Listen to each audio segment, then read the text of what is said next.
Voilà ce que donnent les planches de mon travail d'hier soir. Donc les planches rabotées d'un côté, posées. Donc à l'origine, je voulais laisser plus de jours que ça. Et faire un quart de rond à l'intérieur, de manière à vraiment faire une circulation vers l'extérieur. Bon, il fait très chaud aujourd'hui. En plus, j'ai pas toute la semaine pour finir. Et donc je l'ai posé comme ça, je verrai ce que ça donne à la longue.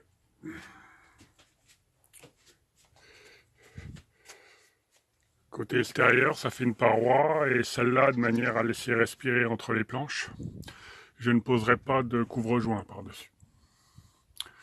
Donc quelques petites découpes au coin ici, au coin là. Donc ce qu'on va essayer de terminer ce soir, c'est ce coin-là, de manière à laisser demain que la découpe de la porte.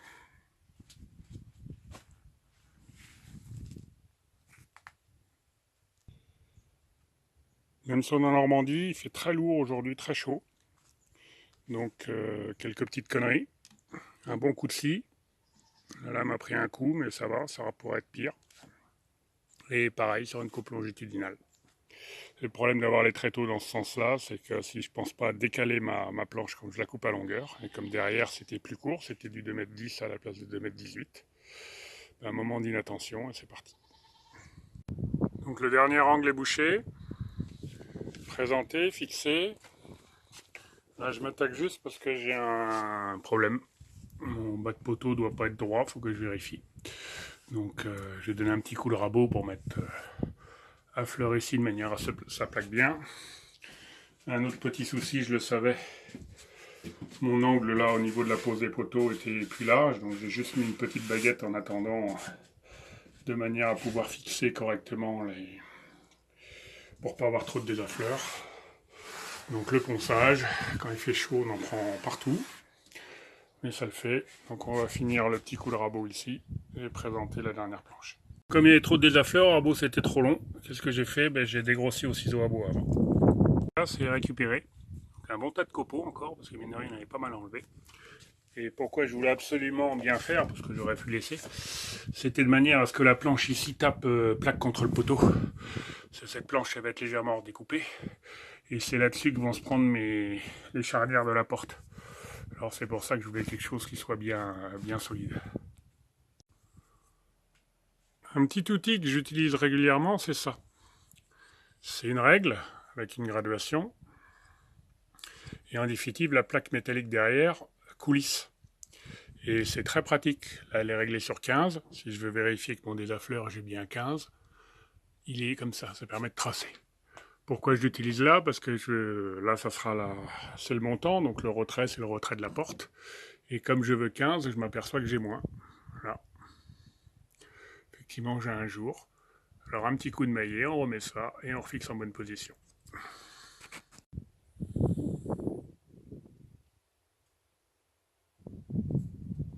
Donc l'encadrement de la porte commence à être prêt. Là, j'ai fait un petit décalage. En haut, il va falloir voir comment je comble. Il me reste mes découpes à faire ici. Et également, là j'ai essayé avec une baguette, mais il faut que j'en mette une un peu plus large, en bout de planche, de manière à protéger. Donc encore une bonne journée, bien chaude. Bon maintenant, la seule chose qui me reste, c'est d'essayer la douche. Bon là, je filmerai pas. Hein. Bonjour les internautes, la fin approche. Donc j'espère que cette longue série de vidéos vous intéresse. Hein. S'il y a des choses qui vous plaisent pas, ou encore mieux des choses qui vous plaisent, n'hésitez pas à le dire dans les commentaires. Donc le programme d'aujourd'hui, ça va être la porte. Donc l'emplacement de la porte n'est pas très large. J'ai fait entre poteaux en intérieur, j'ai 65 de large, donc ça fera une poutre une porte à 67-68 de largeur. Donc je finirai le toit après. Donc le but c'est de mettre charnière de ce côté-là, à faire reposer ici, en bas sur le sol, et en haut, arriver ici de manière à ce qu'elle soit bien plaquée. Donc ce matin, je suis passé à la scierie pour récupérer 3 chutes de bois. J'en ai profité pour les faire raboter. Donc c'est du 30 par 90. Ça sera pour les 3 traverses. Cette planche-là, ça sera pour la diagonale. Quand on voit un carré comme ça sur une planche avec les stries tous dans ce sens-là, c'est bien dommage de le mettre pour ça. Et bon, j'ai que ça. Là, les 2 petites pentures. Et je vais m'installer sur la terrasse pour essayer de poser ça, sachant que j'ai pas mes presses. Donc les plus grands serre-joints que j'ai, c'est du 50. Ça va pas tenir sur la porte, donc je vais voir comment je vais m'organiser.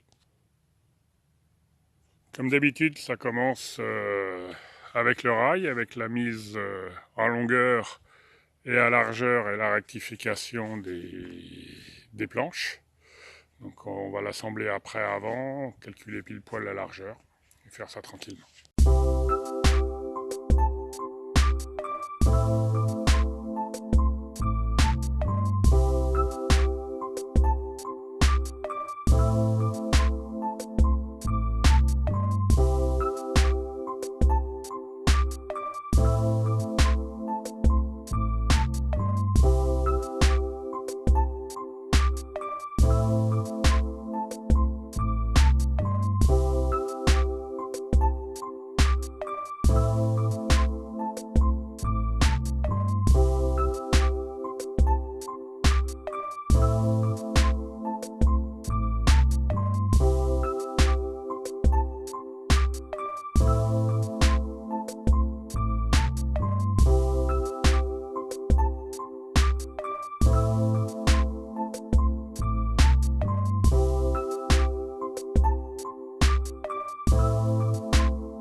La porte est assemblée. J'ai pas filmé l'assemblage parce qu'effectivement, je vous avais dit que j'avais pas de serre-joint assez long. Donc j'ai essayé avec des sangles et tout, ça le faisait pas. Donc du coup, je suis retourné vers le scieur pour lui emprunter 2 serre-joints. Et j'ai bien fait d'y retourner avec le bois parce que du coup, j'ai fait ça chez lui. On va présenter tout ça. Donc ça rentre, c'est déjà ça. Après là, je m'aperçois qu'ici, il va falloir que je recoupe un peu. Et au niveau du parallélisme des joints, il va falloir que je revoie ça. Donc là, je pense que j'aurai un petit coup de rabotage. Et de ce côté-là, peut-être un petit peu en haut aussi. Mais bon, avant toute chose, il faut que je corrige je la remonte ici de manière à pouvoir la décoller au moins d'1 millimètre du sol. Donc après rectification, c'est pas mal du tout. Là, on est bien à fleur. De l'autre côté aussi. Et ce que j'ai fait, c'est que dessous, j'ai posé une baguette de manière à garder le petit jour sous la porte. Donc maintenant, il ne reste plus qu'à finir de fixer, parce que là, il n'y a que la centrale que j'ai fixée complètement.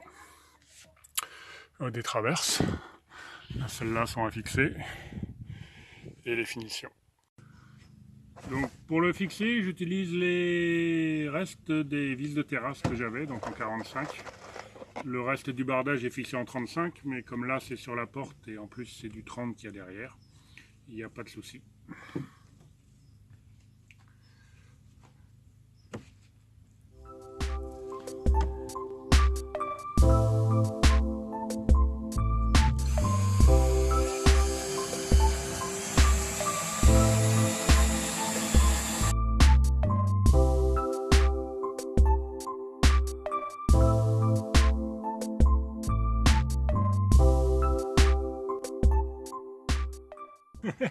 Une vis cruciforme dans la boîte Saks. Dans la boîte Spax, donc comme quoi, même chez les bonnes marques, il peut y avoir des erreurs. Comme l'abri est fermé et qu'une fois la porte fermée, il n'y a pas large pour en circulation, je vais finir les travers avec un quart de rond à la fleureuse.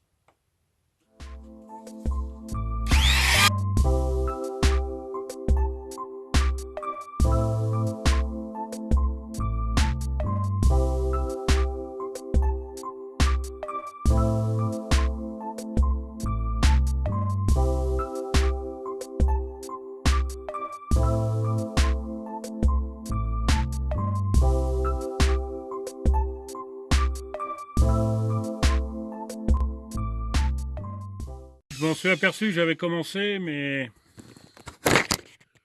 la fleureuse pieds nus, c'est pas à conseiller, donc pas à reproduire. Le premier Z est découpé, du moins, je dis Z, je sais que dans ce sens-là, ça s'appelle les traverses. De l'autre côté, je ne sais plus comment ça s'appelle, le suivant me l'a redit cet après-midi, mais j'ai oublié. Donc à fleurer aussi, de manière à faire propre. Le problème, c'est que je les fixe par l'autre côté. Donc ça va être le bazar pour repérer. Donc ce que je pense, c'est que je vais repérer la traverse ici, faire des avant-trous, et comme ça je visserai dans les avant-trous par l'autre côté. Comme j'ai un des onglets qui n'est pas pile poil, c'est l'autre. Ce que j'ai fait, c'est que j'ai remis une vis biaise avant de la fixer par l'autre côté, de manière à être sûr que la transmission de force, effectivement, se fasse bien sur le montant. Et pareil de l'autre côté. Voilà, l'avantage d'avoir des trous, comme je vous disais tout à l'heure, c'est que là, la question d'où positionner les vis et d'où passe la barre se pose plus. Donc, le traçage de la deuxième, on va essayer de la faire mieux, celle-là. Donc, le problème, c'est qu'il fallait que je fasse une remontée. J'ai le chanfrein, donc je peux différemment pointer. Donc, j'ai utilisé ma petite lame de scie pour faire un repère.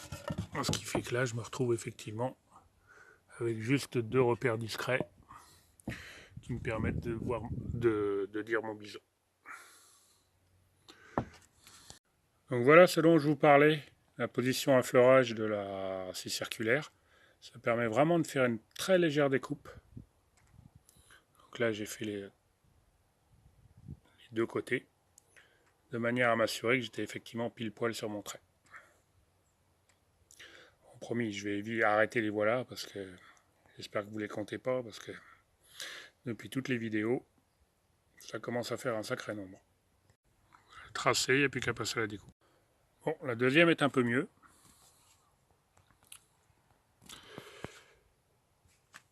Mais pas encore top. Et si vous regardez dessous, ce que j'ai fait, j'ai tracé les deux rebords en définitive. Et j'ai fait tous mes petits trous en milieu de bas. Qui permettra d'avoir des trous bien alignés dans l'autre sens. Il est déjà 8 h, la porte est en place. Donc j'ai mis des petites cales pour essayer de la centrer. J'ai une autre cale dessous pour pas qu'elle frotte au sol. Il ne reste plus qu'à poser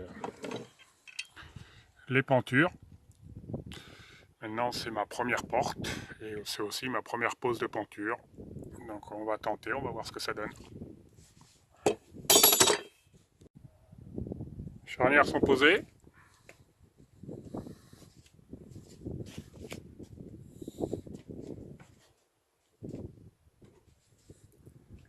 Donc la porte s'ouvre pas complètement, c'était prévu.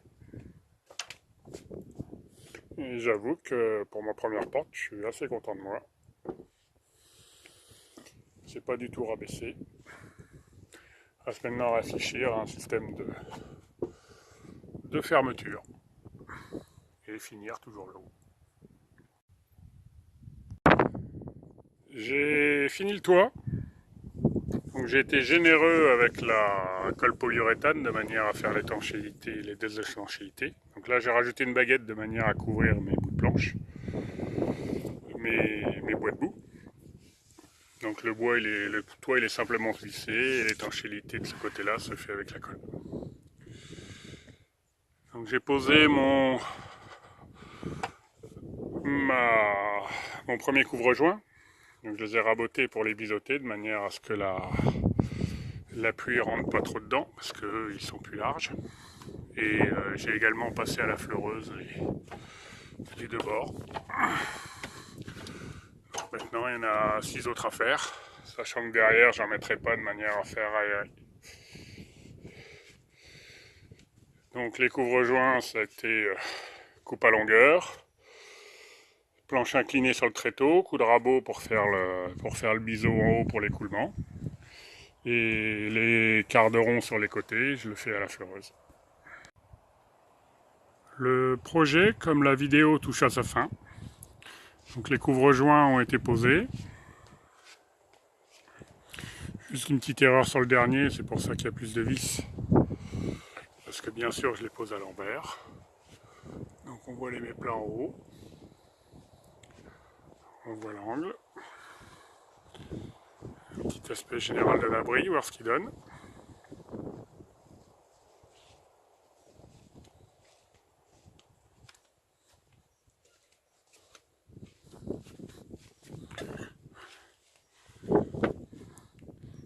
Derrière, ça donne ça.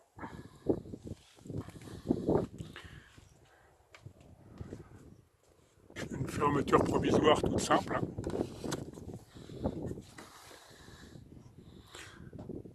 Donc la porte s'ouvre pas complètement, mais de toute façon le coffre ici est provisoire le jour où la caravane partira. Donc on retrouve à gauche le coin de douche. Et à droite, un petit lavabo pour brosser les dents. Donc, à venir, il y aura un meuble dessous, certainement des porte-manteaux ici. Et de ce côté-là, j'ai pas mis de couvre-joint, de manière à profiter des jours effectivement pour l'aération, parce qu'autrement la seule aération que j'ai, elle est ici, elle est sous la plaque.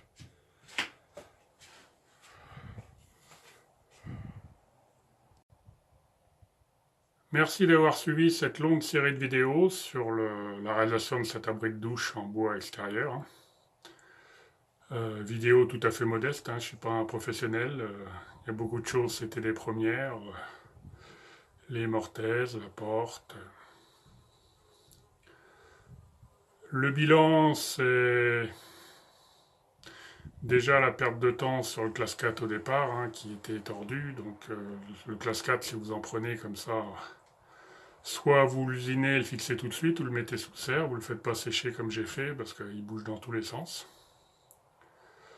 Je suis à peu près content de moi, c'est le rendu extérieur que j'attendais. Je reviendrai dessus dans le temps, comme je reviendrai sur les autres projets, le tour de jacuzzi, l'abri, la terrasse, pour voir comment ça vieillit. Je ferai ça d'ici quelques mois. Cet hiver, je ne sais pas encore les projets que je vais faire. Certainement de l'aménagement de l'atelier et beaucoup d'entraînement. En tous les cas, c'est sympa de m'avoir regardé, donc merci pour vos commentaires. Merci pour vos abonnements, parce que j'ai déjà presque une vingtaine d'abonnés, ça fait bien plaisir. Et à plus sur ma chaîne. Allez, ciao les internautes.